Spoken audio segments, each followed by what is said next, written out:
رسول نے جب امام حسین کو بوسے دیے تو یہ فقط ایک رشتے کا بوسہ تھا یا رسالت کا بوسہ؟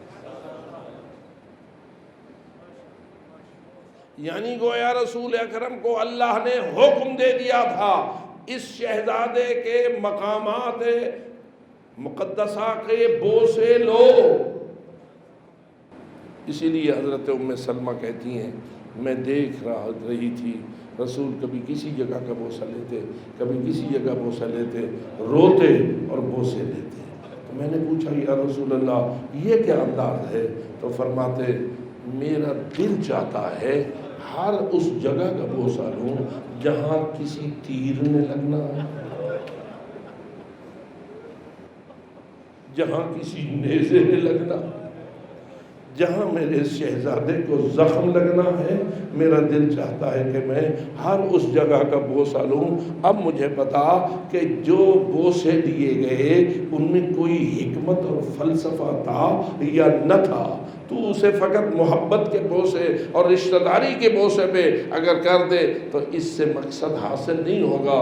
مقصد تب حاصل ہوگا جب تو سمجھے گا کہ رسول اپنے فریضے رسالت کو انجام دیتے ہوئے بوسے پہ بوسہ لے رہے ہیں۔ اور بعض علماء تو یہ روایت کرتے ہیں یا روایان یہ روایت کرتے ہیں کہ کبھی اگر حسین کا پاؤں ان کے کرتے سے الجھا اور وہ مسجد کے دروازے پہ گرے اور رونے لگے تو رسول اکرم نے منبر چھوڑ دیا، خطبہ چھوڑ دیا، قرآن چھوڑ دیا، حدیث چھوڑ دی، بیان ہدایت کو چھوڑ دیا۔ یا رسول اللہ اگر چھوڑتے بھی ہو تو اتنا کر دو، اپنے صحابہ کو کہو جو پیچھے بیٹھے ہوئے ہو میرے بیٹے کو اٹھاؤ، اس کو چپ کراؤ۔ لیکن روایت گواہ ہے کسی صحابی کو نہ کہا، کسی سے یہ گزارش نہ کی کہ میرے بچے کے اور میرے شہزادے کو چپ کراؤ، خود منبر سے اترے،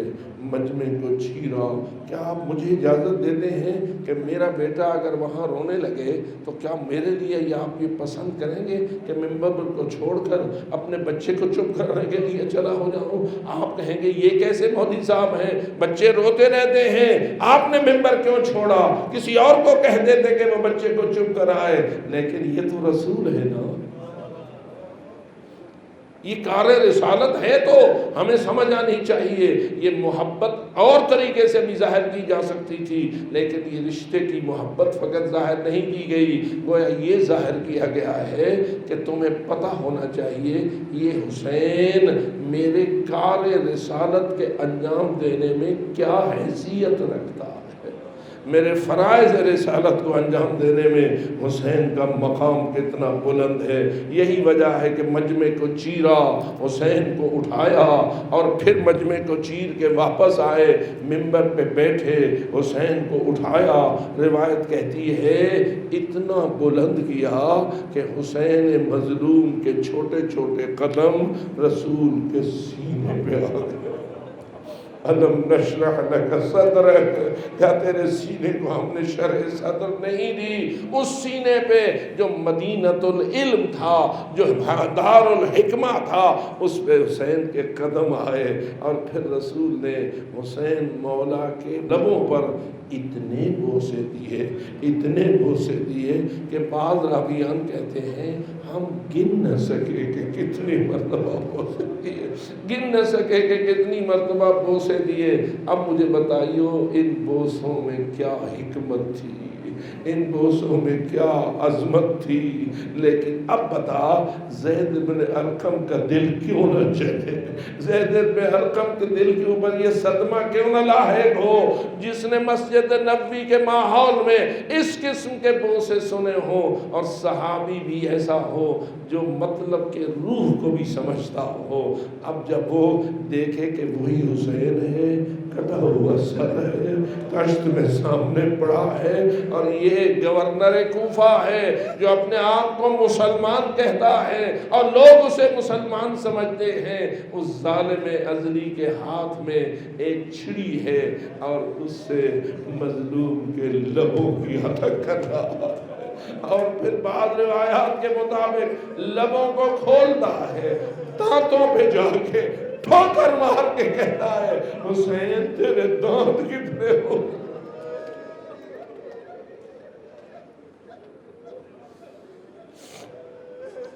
حسین تیرے دانت کتنے خوبصورت ہیں۔ عزیزان گرامی کا رونا اسی پہ آتا ہے، یا رسول اللہ آپ کی محنت کا کیا نتیجہ ہے؟ آپ کے کار رسالت کو انجام دینے کا ان مسلمانوں نے کیا ثمرہ مرتب کیا؟ اللہ جانے یہ تجھے رسول بھی مانتے ہیں یا نہیں مانتے، تیرے کلمہ طیبہ کی قدر بھی کرتے ہیں یا نہیں کرتے ہیں۔ یہی وجہ ہے کہ زید بن ارقم چیخ پڑا، اگرچہ کہ ضعیف العمر تھا، روایات کے مطابق کم بینا ہو چکا تھا، پتہ نہیں کیسے اس دربار میں آ گیا تھا، اٹھا اور کہنے لگا یبن مرجانا، او بدکار ماں کے بیٹے، او بدکار ماں کے بیٹے، ہٹا لے یہ چھڑی ان لبہائے مقدس سے۔ اور میں نے اپنی آنکھوں سے دیکھا ہے کہ پاک پیغمبر ان کے بوسے دیتے دیتے تھکتے لتے۔ ہائے ہائے عزادارو، بھرا مجمع ہے دربار کا، میں کیا کہوں یہ دربار والے کس ایمان کے لوگ ہیں، کس معرفت کے لوگ ہیں، کیا سمجھتے ہیں؟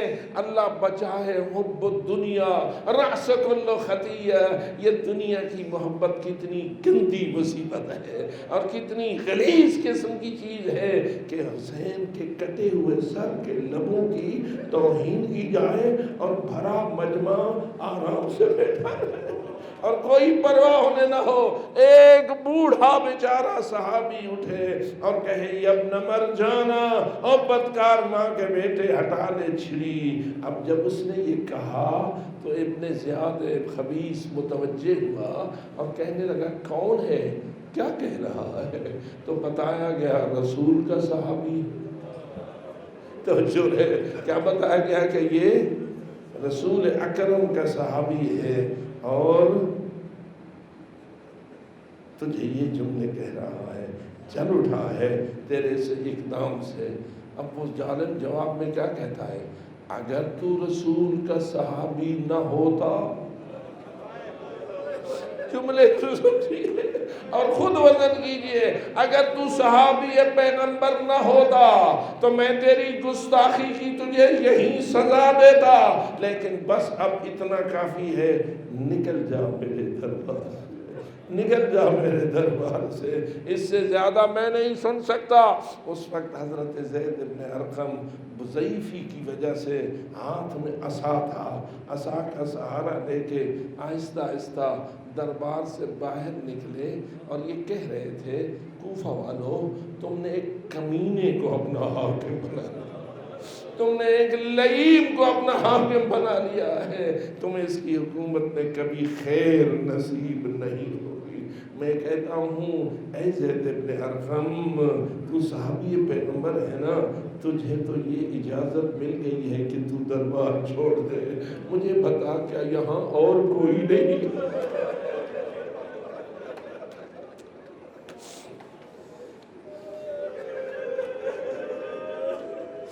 تیری معرفت اپنے مقام پر ہے، تیرا درد بھی اپنے مقام پہ ہے، تیرے دل میں جو رسول اکرم کے لاڈلے کی محبت ہے وہ بھی اپنے مقام پر ہے، لیکن مجھے بتا کتنا دل جلا ہے دختران زہرا، کتنا صدمہ ہے رسول کی بیٹیوں کو۔ تجھے تو کہ صحابی ہے نا، دربار سے جانے کی اجازت مل گئی، کدھر جائیں زہرا چاہیے، کدھر جائیں رسول کی بیٹیاں، وہ تو رسیوں میں بندھی ہوئی ہے، وہ تو قیدی بنا کے لائی گئی ہے۔ دخلت زینب وکانت فی ارذل ثیابها، انتہائی معمولی قسم کا لباس رسول کی بیٹی نے اس لیے پہنا تھا کہ میں نے قیدی ہونا ہے اور میں قیدی ہوتے ہوئے فاخرہ لباس نہ پہنوں۔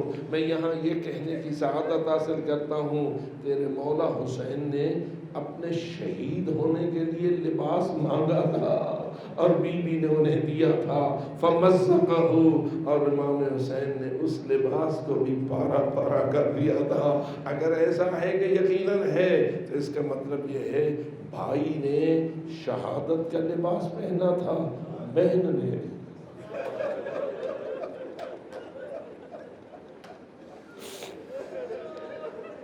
بہنوں نے یا بیویوں نے قیدی ہونے کا لباس پہنا تھا کہ پھر ہمیں کوئی پہچان نہ سکے کہ ہم کون ہیں۔ لیکن عزیزو، جب چند کنیزوں نے اس دربار میں بی بی کو گھیر لیا تو پتہ چلنے لگا کہ کوئی عزت والی بی بی، جب گھیر لیا تو عزت والی بی بی سامنے آنے لگی۔ اب ظالم متوجہ ہوا اور کہنے لگا من ہذہ ممبرا الاماء، یہ کنیزوں کے پیچھے بیٹھی ہوئی کون ہے؟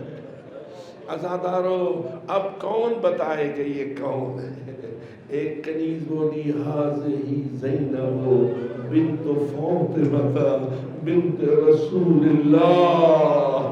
ہائے ہائے، زینب بنت علی کے نام سے تعارف نہ کروایا گیا، تعارف کروایا گیا تو زینب بنت فاطمہ بنت رسول اللہ۔ علی سے بغض بھرا ہوا تھا، نام علی لینا مناسب نہ تھا، زہرا کا نام لیا، شاید کسی کے دل میں کوئی عزت آئے، لیکن مجمع ایسے لوگوں کا تھا جن کے دل میں نہ زہرا کا کوئی احترام رہا تھا، نہ رسول اعظم کا کوئی اکرام رہا تھا۔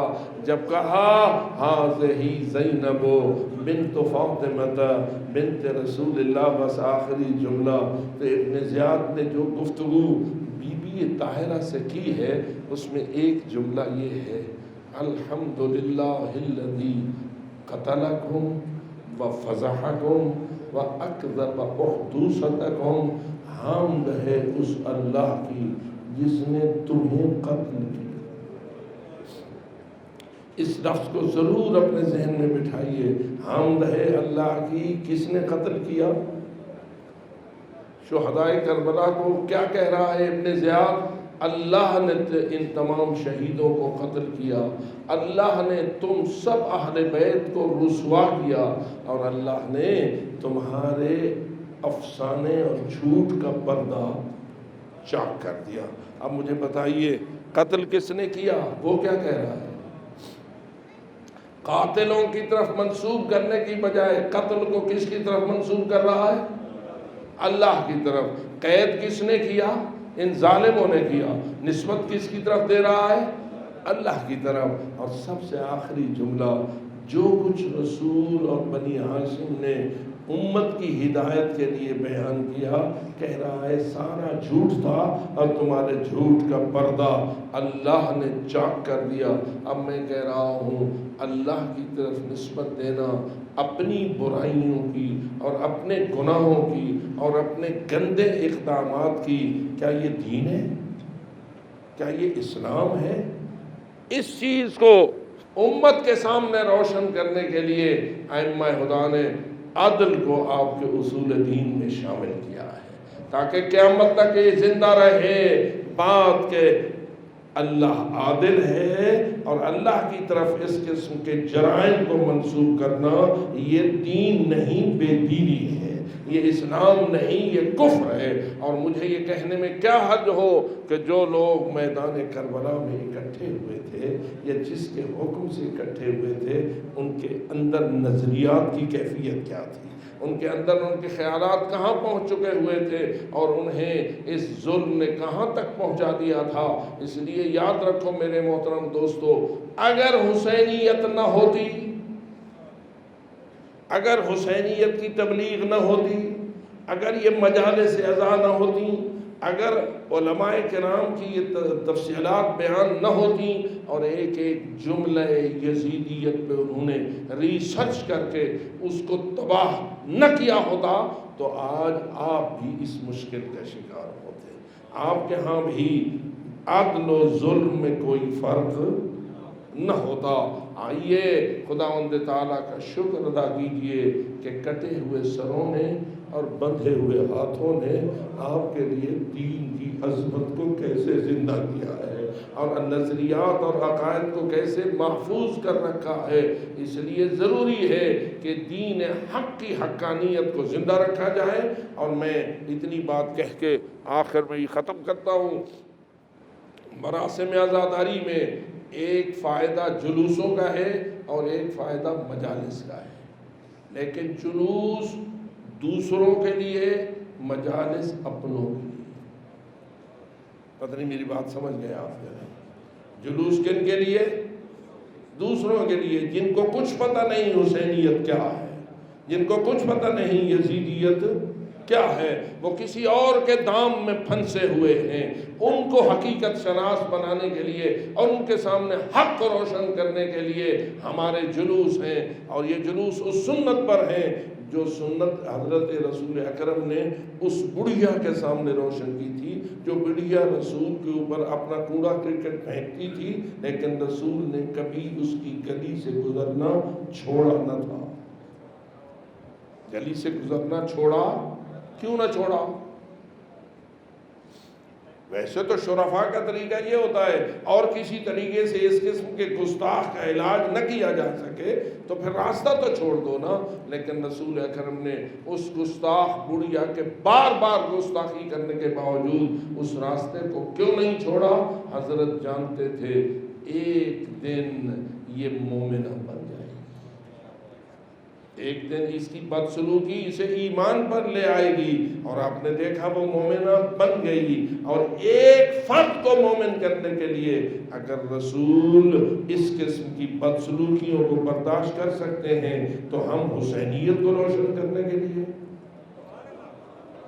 اور یزیدیت کی کہ منہ کو سیاہ کرنے کے لیے ہم کیوں نہیں اس فریضے کو انجام دے سکتے ہیں؟ اس لیے الحمدللہ ہمارے جلوس اس فریضے کو انجام دے رہے ہیں اور دیتے رہیں گے۔ اور آج اگر یزیدیت سے نفرت ہے اور یزیدیت پہ لعنت ہے تو یہ آپ کے جلوسوں کا صدقہ ہے، آپ کے ماتمی جلوسوں کا صدقہ ہے۔